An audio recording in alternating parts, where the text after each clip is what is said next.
Hello there, I'm MountPain27 and this is Dean of Doom, the show where we give grades to classic and contemporary Doom wads. Why? Because ranking things is fun. Today, Dean of Doom Season 3 comes to a close. But the show's not done yet. Not quite.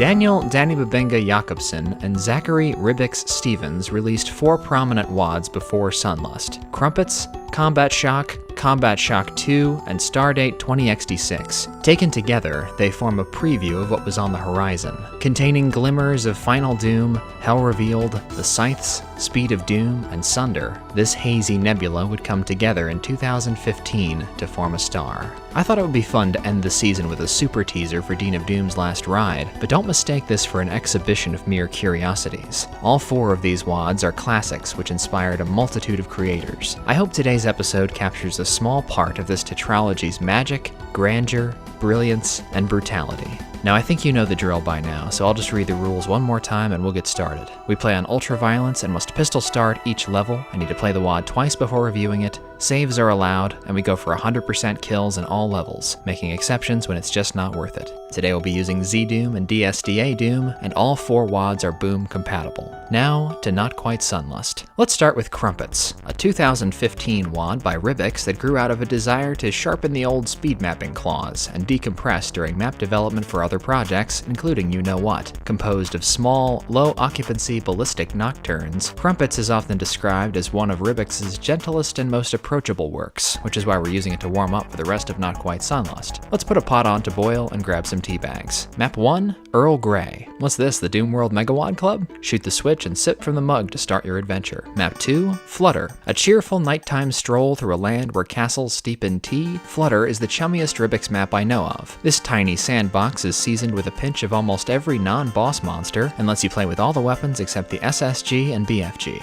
Even Berserk. Ever the thoughtful game master, Ribbiks encourages the player to explore from every angle. The plasma rifle in the yellow key cave helps with the feature fight, but it's totally optional. In fact, so is the yellow key. Inquisitive climbers can scooch around the border of the Rocket and Baron arena to an early exit if they so desire. Above all, Flutter is cozy and welcoming, and it's nice to see a mapper known for his foreboding creations be gentle. Grade A, difficulty D+. Map 3, Tiramisu. Just because it's called Crumpets doesn't mean it's going to be a cakewalk. Tiramisu is petite even by this map set's standard, and that means every demon can see you pretty much all the time. You can't expect to get bounties of health and ammo when playing Ribbiks maps, and Tiramisu makes a point of whipping you into shape in that way. Wriggle onto the Berserk trap, be prepared for payback when you snap up the Soul Sphere, and if you infight prudently and keep a keen eye on the Archies and heavy weapon dudes, you should be able to coast through the rest. Don't waste ammo on these boneheads or the Arachnotron. I've belatedly discovered this secret telefragger 3 times now. I like Tiramisu. And also this map. It's a big hiccup in difficulty, but too short to make dying a punishment. Grade A-, difficulty B. Map 4, Bokuma. Demons have the right to children. After an opening fight that'll flatten players who refuse help from Mr. Mancubus, Bokuma relaxes into a dreamy castle caper that's much comfier than Tiramisu. The surprise attacks offer plenty of ad-lib room, and the only fight worth fearing can be cheesed by teasing one of the Archviles out of his hiding place before dropping down. The Revenant rush at the end should be a cinch if you held on to some rockets, or there's a bulk cell in BFG that I spent 5 fruitless minutes looking for. Maybe next time. Grade A-, difficulty C+. Footnote, according to the text file, this was the first map Ribbiks made for Crumpets, concocted while he was figuring out Sunlust Map 14's texture theme. Map 5, Mint Chocolate. If only it didn't have such a mean streak. Mint Chocolate's MIDI sings an enchanting harmony to this gorgeous emerald grotto, making this my favorite Crumpet to walk around in when everything is dead. About that, 2 of these fights strike me as unduly difficult. The SSG scrum makes dodging Mancubus projectiles harder than stealing donuts from them, and the Cyberdemon Canyon is so damn frustrating. I'll take a rap on the knuckles and a get good scrub if you disagree, but 3 BFG shots to take out a Cyber and Archvile in a tight squeeze is a big ask. If you go at it guns blazing, it's not easy to keep Archie distracted, so try to get him killed and then find a sweet spot to 2-tap Cyb. You definitely want to save a scoop of mint chocolate for the final fight.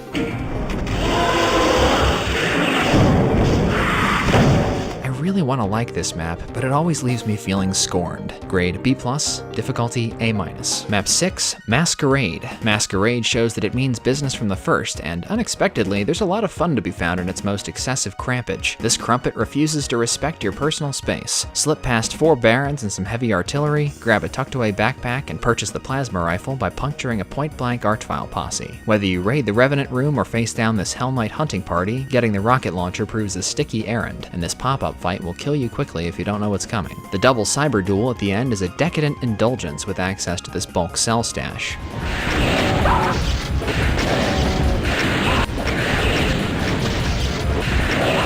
Unless you repeatedly screw the pooch. I confess this map gets lost in my memory banks. Crumpets' textural consistency gives it a strong identity as a complete product at the cost of individual baked goods being harder to tell apart. Grade A-, difficulty B+. Map 7, Frog and Toad. Be afraid when Ribbiks calls a map hard as nails. Frog and Toad can be finished quickly, albeit at great risk. The switch that lowers the yellow key is out in the open, but you won't have the hardware to handle its hellfire. Sane players and UV maxers should take the scenic route, though that's no bed of roses either. Frog and Toad is a valentine to turret monsters. Ribbiks likes to unveil new purposes for them just when you think you're safe, and he doesn't give you enough ammo to take them out until those purposes have been served. Case in point, the Revenant trio that hounded you at the beginning plays a starring role in this acerbic little fight. Avoiding Archie's glower while dodging green globs, Revenant missiles, and your own rocket detonations is no easy task, but victory unlocks a plasma rifle and precious cell supply. Use the turret mank and Baron to distract the key players in the SSG pit, check this corner for a BFG before you reach for the Megasphere, and banish the vile bone swarm with a few bumps of big green to nab the yellow key. Crumpets is often lumped in with so-called coffee break wads, but by this point in my playthroughs, I'm usually smoked. A short playtime does not mean no effort required. Grade A-, difficulty A-. Map 8, Shamu. Though undoubtedly the most menacing-looking Crumpet, Shamu is far from the scariest whale one can swim with, less predacious than even maps 6 and 7. Unless you're a good listener, you won't find a single shotgun in here, and bullets are fairly limited, so the plasma rifle is your workhorse weapon. If possible, save rockets for archvile-related emergencies or major scrapes. The beginning and ending of Shamu give me the most trouble. Pushing nearly weaponless through a pack of Revenants, Pinkies, and Pain Elementals while chain gunners and mounted Macubi harangue you takes a lot of bravery, and I don't advise starting the Battle of T Gulch before you're healthy and well-stocked. Hitting the skull switch blocks the escape teleporter and summons a cavalcade of demons that brings the kettle to a boil. If you get clever and make the cyber demon kill everything, Ribbiks thought of that too. Lowering the escape teleport barrier prompts a double-primed archvile wake-up call. Shamu's nocturnal disquiet predicts Sunlust map 14 and 15 even more than the other Crumpets. Grade A-, difficulty A-. Map 9, Crackerjack. The biggest, baddest Crumpet of them all, Crackerjack is a tricksy open-world ballbuster blanketed with bullets. 5 spider masterminds and 33 chain gunners have the tea-drenched grounds on lockdown. You'll have to fight through the keep for a yellow keycard before you can counterattack. Duke it out with a pair of vials, let the skeletons infight with the chain gunners, and telefrag the cyber obstacle with a hidden button in the vial closet. You have to pass between the yellow pylons to raise stairs to the eastern and western outposts. Kinda cryptic, but at least at this point you're free to go hunting for goodies. Climbing to this lion switch lands you a mega armor and blue boba, and right by the exit there's a step up to a triple telefrag that saves you considerable aggravation. Speaking of which, I've seen this gaggle of pain elementals generate upwards of 300 lost souls, so it's worth going all in on their extermination. For the cybers, you can always use the cells stashed behind the row of skull switches. Crackerjack's spacious layout encourages lateral thinking more organically than the smaller entries in this map set. Together with Ribbiks' ornate lighting and bewitching MIDI choice, it's one of Doom's most peaceful domains when the gunfire quiets, and makes for an ideal conclusion to the set. Grade A, difficulty A-. So, I've never fully embraced Crumpets for the simple reason that it makes me tense. The economy and professionalism of Ribbiks' work is beyond critique, and Crumpets is more lenient than is usual, but its gameplay gets airtight almost to the point of unpleasantness, chafing against the RPG music and soft torchlit prettiness. Getting beat up by a wad named after a fluffy baked good also makes me feel like a victim of false advertising, but now I'm really nitpicking. If you go in with properly calibrated expectations, Crumpets is a handsome, refined, and consistent set of maps. It's also a great practice ground for folks who want to start playing tougher maps saveless. My final grade for Crumpets is an A-.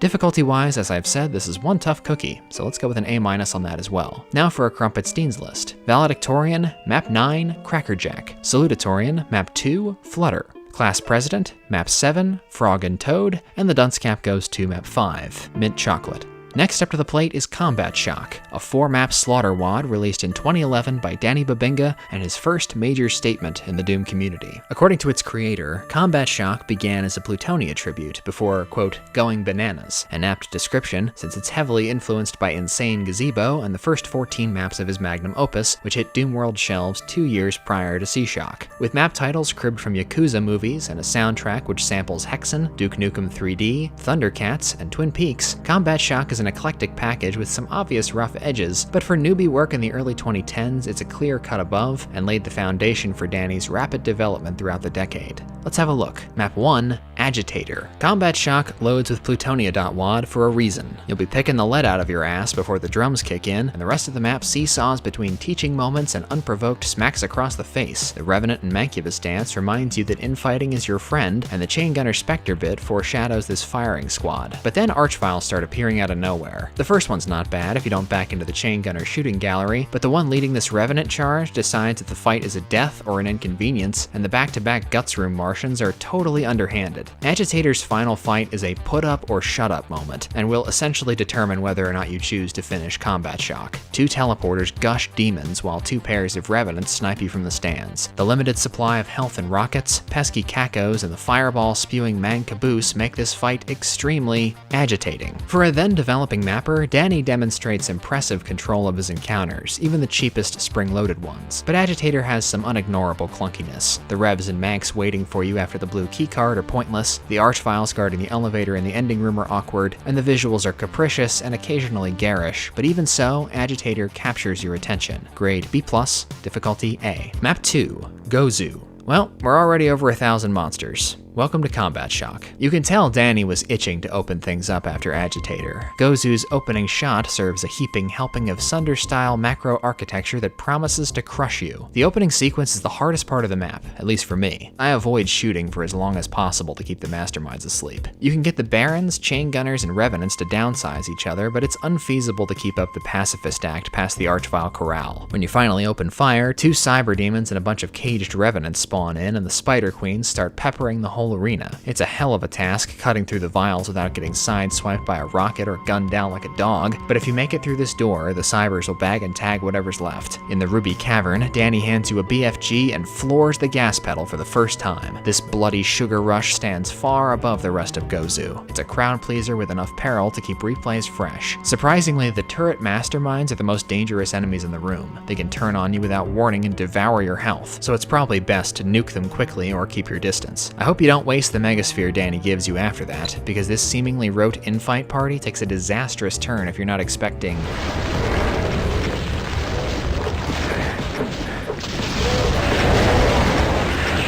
Yeah. Yellow Yorick squashes the spider snipers and unlocks the metal's sanctum. I won't say the 2-part finale is easy, but the invul might have been overgenerous. If you pounce on the vials before they get warmed up and the cyber demons infight fruitfully, you'll have enough ammo and breathing room to mop up the rest. Gozu is a delayed gratification exercise, but meaty rewards are in store for those who can beat the opening stone wall. Grade A-, difficulty X-.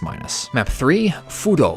One of the best decisions Danny made putting this map together was to lead with swarms of popcorn. The opening fight is a 300 monster rocket dump, and a battalion of Hell Knights and Imps guard the BFG. These splurges don't challenge the player so much as keep them psyched between hardcore fights. Oddly enough, there aren't too many of those in Fudo. Pound for pound, this might be Combat Shock's easiest map. The Mancubus, Chain Gunner, and Archvile corridor and the Big Brown Tunnel are fairly painful when approached directly, but everything else leading up to the main stage showdown is more time-consuming than terrifying. Anyone familiar with the final room from Sunder's The Furnace should be able to see this storm developing from miles off. Press 4 buttons in the chapel, shimmy to the red key, and let it come down.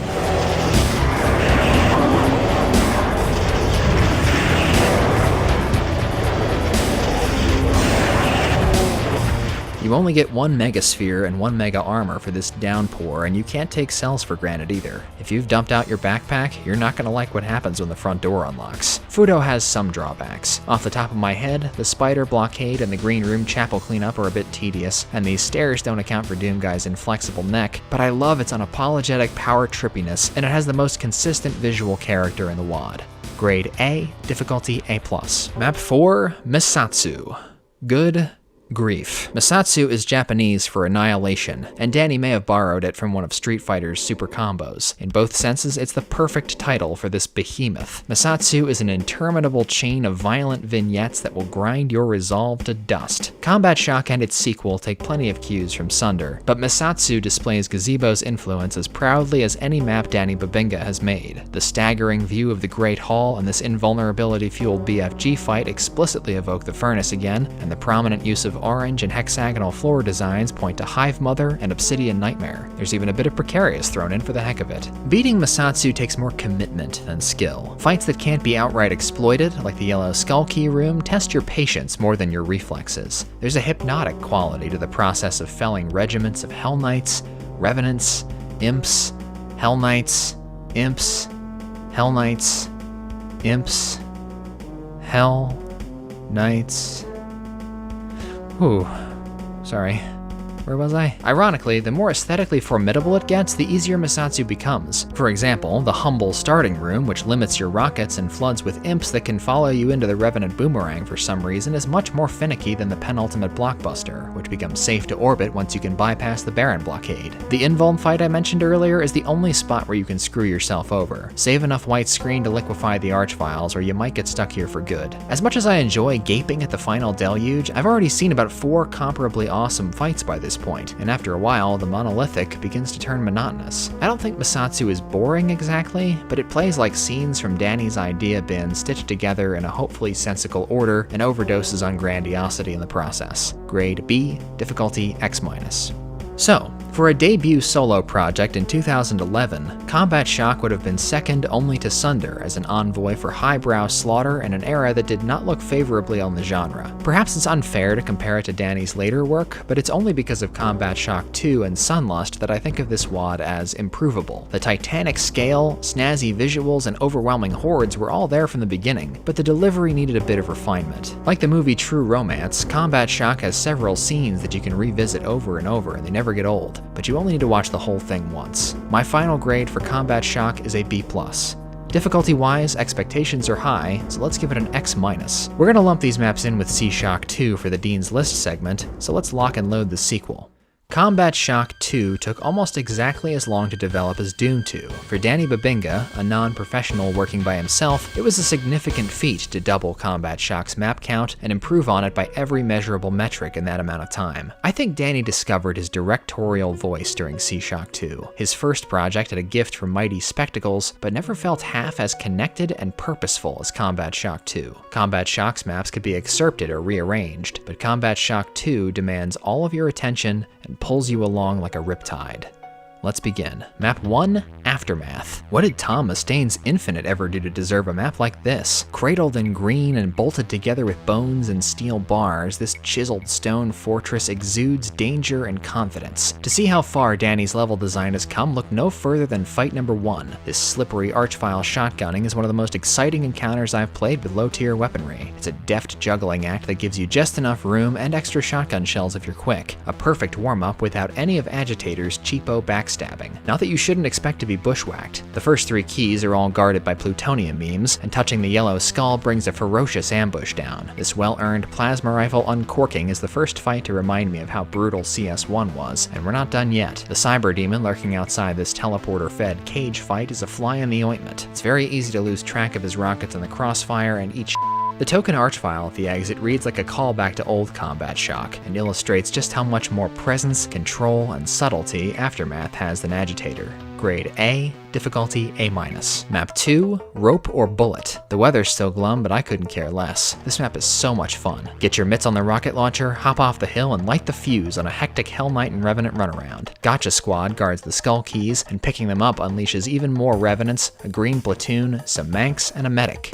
The Lost Souls Danny sprinkles into the mix raise the stakes on rocket usage, and the wall-top Hell Knights never give you a moment's peace. This is a quintessential run and gun, exactly the kind of scrambling action that made me fall in love with this game. The skulls open 2 softcore slaughterfests. This time I locked myself in the Hall of Barons too early, but luckily there were enough rockets to choke point the rabble knocking on the door. Seeing all these pinkies pop out of the ground gives me great joy, but I'm not sure why Danny lets you retreat from the red key trap so easily. With the 2 key challenges tamed and the battlefield tidied, it's time to face the 3 deadliest monsters in the map. 2 shifty Archvile snipers, and 1 cyber duelist. This gleeful pain in the ass requires finely honed Archvile spatial awareness, high sensitivity to auto-aim, and respect for cyber demons, but it's far too clever to get mad at. Besides, map 25 of 180 minutes Pour Vivre took this concept several steps further and put it in perspective for me. Rope or Bullet's freedom of movement and boyish love of carnage will always have a friend in me. Grade A, difficulty A. Map 3, Honegumi. Charged with sinister energy from Primeval's MIDI, the incendiary Honegumi looks like the prototype for Sunlust's underground minisode. It's my favorite looking map in CS2's green half. The invasive drain pipes and ironclad fortress slam up against the gentle giant topography, hanging vines and trickles of groundwater.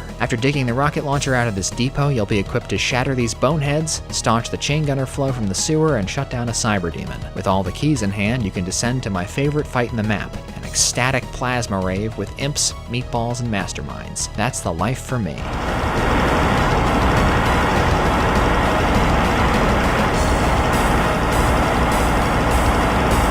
The chill factor drops precipitously in the next room, where a pair of cybers and more pain elementals pursue you in a maelstrom of pinkies and crisscrossing fireballs. There's caution tape around the gate switch for good reason. 120 revenants pushes maximum occupancy in here. There's just barely enough cover to shake a mega missile, and 1 unlucky cyber rocket can end it all. This fiendish conclusion makes Honegumi a little harder to love than Rope or Bullet, but it's still propulsive, impressive, and pretty. Grade A, difficulty A+. Map 4, Rapid Fire. That's 400 future corpses in the first room, boys and girls. With mass murder mode now fully engaged, Combat Shock 2 finally blossoms into an industrial Goliath. Believe it or not, this metal bastion has only 3 rooms, but they are full. Room number 1 warms you up with a regiment of mag tanks, cyber demons, floaters, and giblets. Room number 2 is a BFG refresher course that drips archviles into a steadily filling Pinky and Hell Knight pen on a timer, and room number 3 just might be the main event of Combat Shock 2.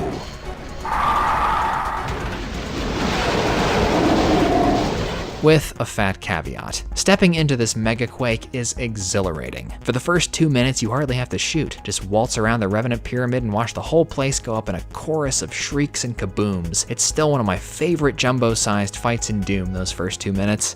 Unfortunately, the required cleanup is some serious drudgery, owing to the by-design backtracking up the staircase. The power pack of pain elementals and Kako Corner are a waste of time, and this rude Archvile double whammy smacks of Combat Shock 1 shenanigans. I'm not wild about whittling down this deafening spider colony that springs up around the Revenant Pyramid revival either. It's fun watching Arachnotrons get owned by Revenant missile clusters, but by now it's been an hour since I walked into this room and I want to do something else. The wind down is a wet blanket, but it doesn't extinguish Rapid Fire's highlights. Grade A-, difficulty X-.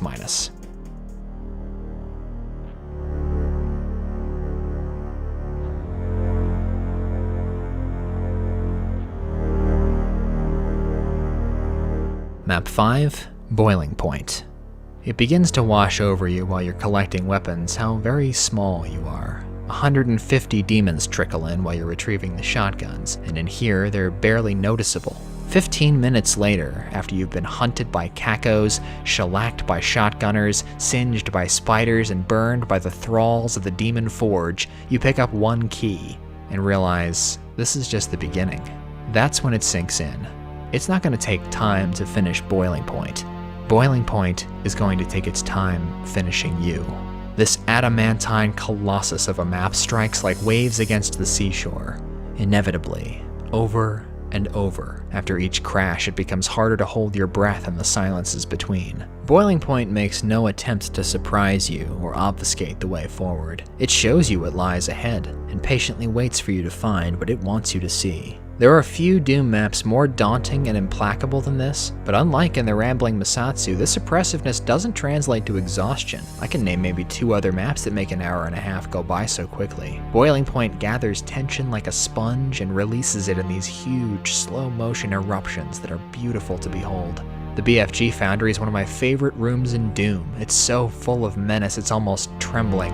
Then you pick up the gun, press the switch, and whoosh, off it goes. Nothing compares except the final fight, which gives you a graciously long elevator ride to Prey beforehand. Demons emerging en masse from a dark nothingness is fucking unnerving by itself, but imagine being an hour into a saveless run, and then steeling yourself for this. I wouldn't even think about trying it. Boiling Point is a monumental accomplishment, a totally unified object, and still one of the greatest ever Doom maps to make us feel puny and insignificant.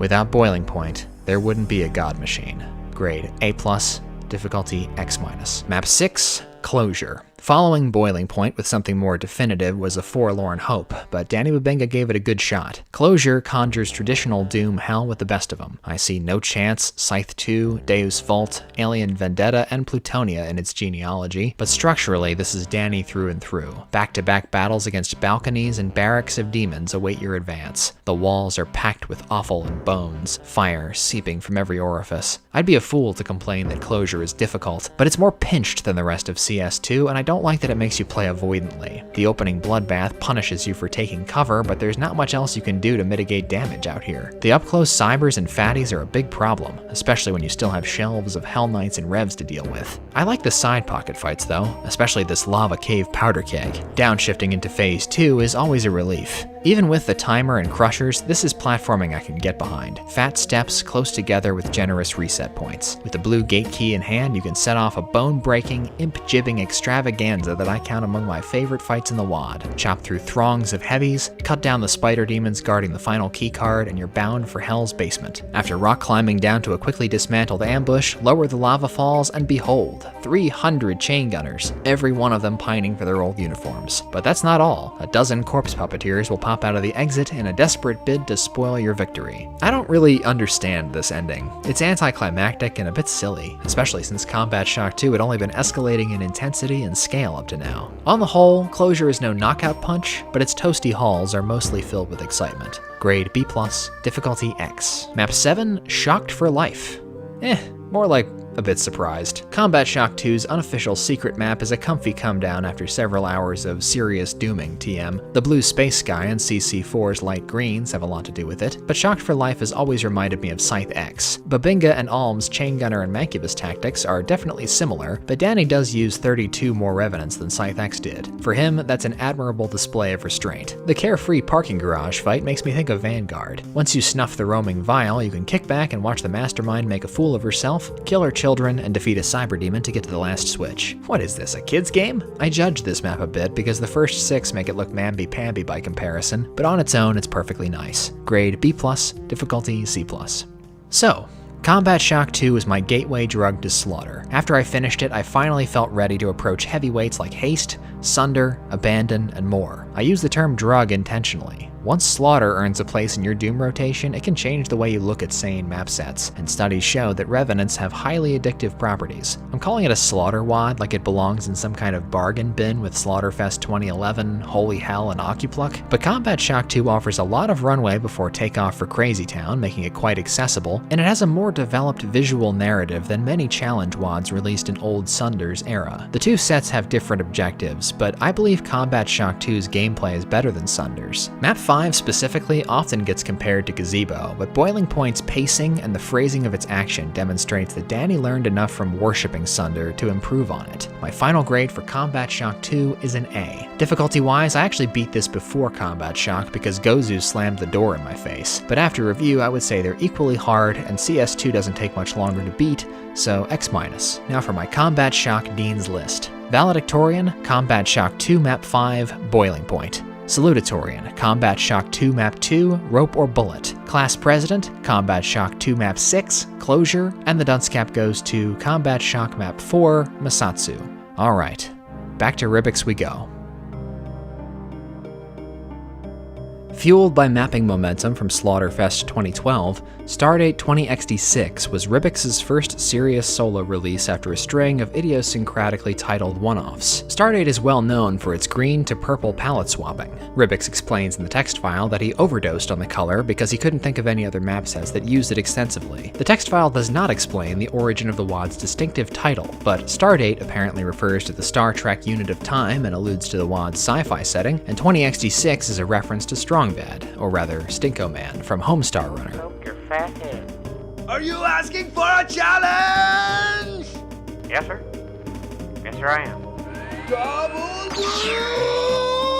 Fusing elements of Insane Gazebo, Darkwave, Death Destiny, and Dannebubinga, Stardate 20xd6 made Ribbiks' name synonymous with high difficulty and played a critical role in elevating Slaughter Mapping's profile. Now, who's ready for some purple? Map 1, Amethyst 2. Few WADs state their creative goals as swiftly and succinctly as Stardate 20xd6. Ribbiks acclimates the player to a regimen of surprise attacks, turret enemies, and infighting, and rewards attentive treasure hunters with secrets like little pearls. Not all of them are free though. This early archvile surprised me almost as much as the lack of Doom 3's plasma sound. I think this is the last time Ribbiks didn't use it. Amethyst 2 is a real looker. The violet inlaid rocket launcher room is a particular geometric pleasure, but every purple splash and slash adds a bit of whimsy, which agrees with the shimmering celestial bop of this MIDI. Ribbiks has always been a whiz kid at picking soundtracks. The final fight busts out a second cyber demon and sears you with a sniping spider and a caco flock in the second half, but this is a loving caress compared to what's coming. As an aesthetic blueprint and no BS tutorial, Amethyst 2 is about as good as it gets. Grade A, difficulty B+.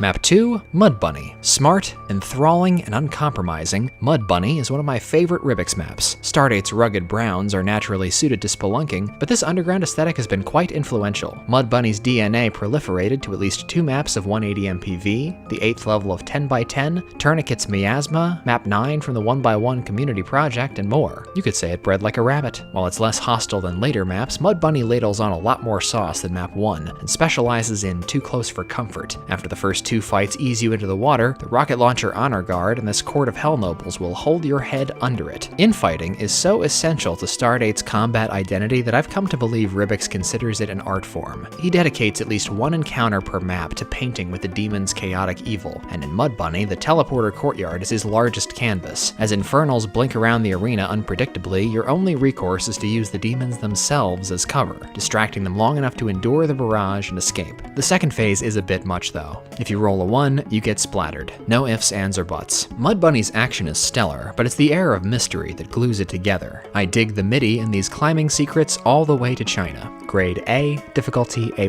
Map 3, Foxhole. Given downhill momentum by one of James Paddock's most stirring MIDIs, Mud Bunny Part 2 pares down the exploration and cranks up the thermostat. The opening archvile ballet has electric chemistry with your double barrel, but if you ever want to get out of these caves, you're going to need something with more oomph. If you say you found this shootable switch without help, you're probably lying, but however you got it, you better hang on to the secret plasma rifle till later. The rocket launcher lives in the Revenant Longhouse, which doubles as Foxhole's in-fight art installation. I have no idea when to wake up the Revenants, and tend to let the Hell Nobles and Imps confound the center without engaging the Cyber Demon enough. Thankfully, you don't have to understand how Doom fights work to enjoy them. The rocket launcher offers firepower sufficient to wrest the yellow key from these clamoring grunts, and then you're on to the final fight. This clockwork death machine unleashes waves of monsters by elevator, teleport, and tunnel. As usual, the Cyber Demons are a necessary evil, but their errant shots are especially deadly amidst the herds of Hell Knights, fat arachnos, and clouds of meatball offspring. Such anti-circle strafing measures may be maddening, but desperation is what makes this battle one of Stardate's most memorable. Jimmy has your back. Give him your panic, and he'll alchemize it into adrenaline.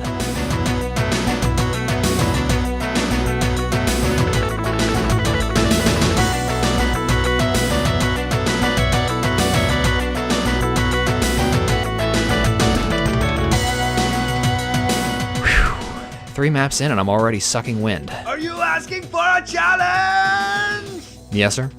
Yes, sir, I am. Grade A, difficulty X-. Map 4, Tanagra. The closest thing to a break map Stardate's got, this space station stages more small to mid-size scraps than big event fights. The opening Revenant, Mancubus, and Imp shotgunning, the double Archie sting that follows, this other surprise archvile backed by a trickling elevator, and the blue key deathmatch are all compact, incisive encounters that squeeze without crushing. Good thing, too, because Tanagra has 3 vicious fights you'll need to catch your breath for. The yellow key deck was built to intimidate, and negotiating its torrent of Hell Knights, Cacos, Pain Elementals, and hapless Cyber Commanders is certainly touch and go, but you have to weather an even wilder storm to get there. A simple setup of waiting for a lot of Hell Nobles to grind down 3 Cyber Demons becomes a timed mini-game that tests the player's cyber infighting instincts without letting them miss a step in the fireball dodge dance. Infighting is an art form. That it gives you just 1 soul sphere of leeway takes this fight from hard to hardest, but the finale may mangle first-timers worse. If you burn all your rockets in round 1, containing the Archvile Quartet becomes unfeasible. Admittedly, Admittedly, Tanagra blends into Stardate's back half for me, but it's a fine level and wastes nothing. Grade A-,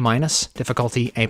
Map 5, Sector 8. Only Stardate's first and secret maps have fewer monsters than Sector 8, but it definitely does not feel short-staffed. I must not be the only one who gets intimidated by the sheer orderliness of Ribbiks' work. His maps are always so dense, premeditated, and layered. Rooms serve different functions and generate new iterations of fights the further along you get, and every encounter shows meticulous love and care in monster selection, visual presentation, and pacing. The cacos in this enclosure come at you on 3 different vertical planes, both for aesthetic pleasure and increased firepower, and the slow escalation of the Red Key Corpse Collections box all but guarantees a vile punchline. Observant players get to cap the Spider Demon basement with a telefrag, and the freaky purple invuln can be lowered with a switch in the very room I presume it's meant for. Once you both unlock and lower the yellow key, scale the void stair and get ready for a painful boning. If you dump enough rockets into the horde and squeeze the welder until you see daylight, there's some health and ammo in the back room, plus a switch which frees a cyber distraction. I forgot about you. This merciless ending seals off one of Stardate's most unexpectedly exhausting maps. Not a single goddamn thing for free here. Grade A-,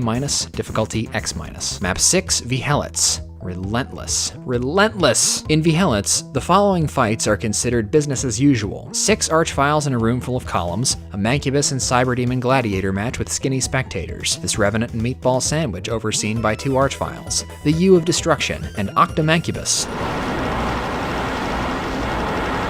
Jesus Christ. Even with preparation, this map takes me an hour to beat. I think Ribbiks should have second-guessed his MIDI choice considering, because enough can make a good man turn bad. Lower the volume and don't quit, because you can't miss this sterling piece of infighting art. The Red Key defenders are so numerous and such bad shots that they squabble themselves into a maze of bodies and projectiles that the cybers slowly tear apart. It's beautiful. Grind your way through Hell Knight Towers for a blue key, have a great time platforming downhill on poles with turns, and you'll arrive at the final fight.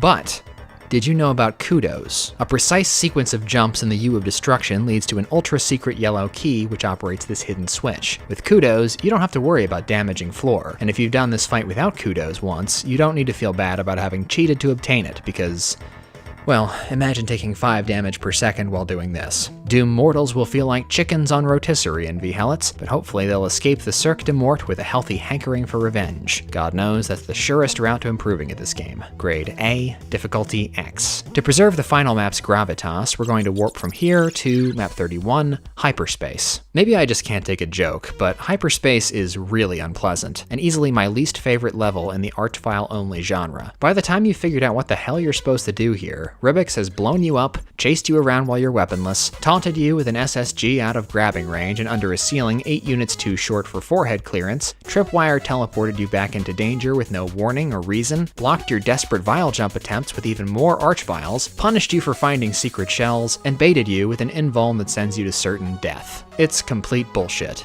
I hate everything about this map except the Speed of Doom ripoff at the end. Grade D-, difficulty A+. Map 7, Magnus. The scariest thing about Magnus is how much it holds back. The final map in a set like this should be devoid of mercy. At no point should you ever expect to cry, "That was easy," but there's a good chance you will. Fights like the Caco and Pinky Cross, the pulsing red tunnel with its soft ambushes and ample cover, the short-lived and conspicuously mild Vihelitz platforming reprise, and the nearly harmless half-dozen Dr. Finkelsteins in the blue key battle may have you chuckling to yourself. Magnus feeds on your overconfidence. These relatively innocuous encounters work in concert with the unrelenting MIDI to erode your nerves, bit by bit. The agonizing build-up only adds to the teleporter room's already profound unfairness. Ribbiks' deadliest and most provocative piece of infight art would drag down my view of the whole map if what comes next didn't counterbalance it. After dropping hints of cosmic horror across 6 maps of purple Exoterra, Stardate 20XD6 opens the floodgates on it here. Nothing in this wad can compete with the thunderous catharsis of the yellow key chamber, and it somehow manages to multiply when you grab the prize. Hopefully you found the switch that accesses the invuln perch, because even with an orgy of megaspheres, it isn't viable to approach the Chain Gunner Plex and its vile orchestra. What an incredible room, you think? One of the best I've ever seen. I'm so glad I'm done. Oh, wait.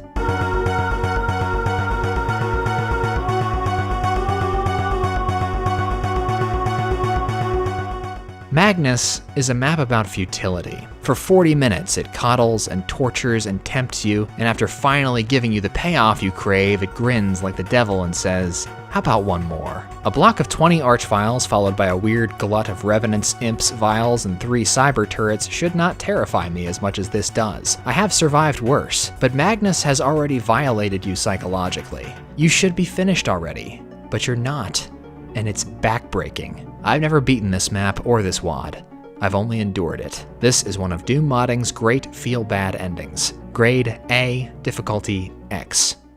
So, in the last decade, Ribbiks has evolved into the community's most formidable creative force, and even though Stardate depends on a few key influences, its author's intelligence, exactitude, and artistic fearlessness were apparent from the outset. Even after 5 years of consistent Doom playing, I never feel prepared to play this WOD, and the last 2 levels laid the wood to me, but only an idiot would complain about getting whipped after they went looking for it. Stardate's continuity and production values are immaculate, and it's almost inconceivable that it's free and known to so few people outside the community. We are witnesses to something very special here. Don't forget that. My final grade for Stardate 20XD6 is an A. Difficulty-wise, this has got to be the hardest episode-length WOD I've covered on the show, so it feels right to give it the first X for overall. Congrats, I guess. Now for my Dean's List. Valedictorian, Map 2, Mud Bunny. Salutatorian, Map 3, Foxhole. Class President, Map 7, Magnus. And the dunce cap goes to, obviously, Map 31, Hyperspace. And that was not quite Sunlust. Thank you very much for watching, and please feel free to share your thoughts on the WODs down below. I'd love to hear what you think, and I'll heart your comments to let you know I've read them. Now I'd like to take a moment to acknowledge my generous patrons. Aaron Allen, Agile Jackson, Agu XYZ, Alephany, Alex Topfer, Artisan Talzar, Bo Higginbotham, Beatbeard, Ben Barrett, Birdburn, Blexor, Bitefire, Kappa Bitch, Captain Wave, Cheese Wheel, Chloe584, Christophine Place, Cinnamon, Cutman Mike, Damo, Dan, Delirium, Do't Yourself, Dorothy Miller, El Inferno, Endless Moose, Francis T218, Galaquack, General Roasterrock, Gothic Box, Griffin Upchurch, Hassamnas, Henners Lenners, Henning, Hexelix, Hot Tomato, Hyaksho, Idiot Supreme, Jeff Hibbert, Jimmy Paddock, Josh Ballard, Jude, Just Some Schmuck, Just Great 98, Killplane, Quan, Large Cat, Lexi Max, Lumnal, Mancubian Candidate, Mark Rowland, Master Drew 117, Matt G, Matthew Gower, McJimbles, Michael Akins, Miracle Water, Mixer, Moko Mothman MM47, Mosicon, Mr. Bob Cyndaquil, M. Essex, Myolden, Nafferty, Neurometry, Nick XCOM, Number 26, Not Obelisk, NX Avery, Omnibot, Painful Hill 72, Pengerzan, Pezaveng Jaj, Phantom Puff, Philip Coffee, Princess Entrapta, Quibs, Red Doomed Earth, Reese, Reese Anderson, Richard Fry, Roadworks, Roofy, Santu Pasonen, Sid Menon, Sir Lethbridge Stewart, Snackerfork, Stonemason, Stupid Nick, Sundry66, Sunriser, Super Pecan Man, Sylvester Priss, Tarakushino, The Fiery Charmeleon, The Lippy Server, The Sapphire Try, TJG1289, Trilby Trillion, Turbine 2K5, Velenex, Video Game Lover, Wandering Autumn Leaves, Why Bimo Not a Crab, and William Huber. Thank you all so much for a great season. I appreciate each and every one of you. This is Mount Pain 27, and I'll see you on graduation day. Or maybe a bit earlier.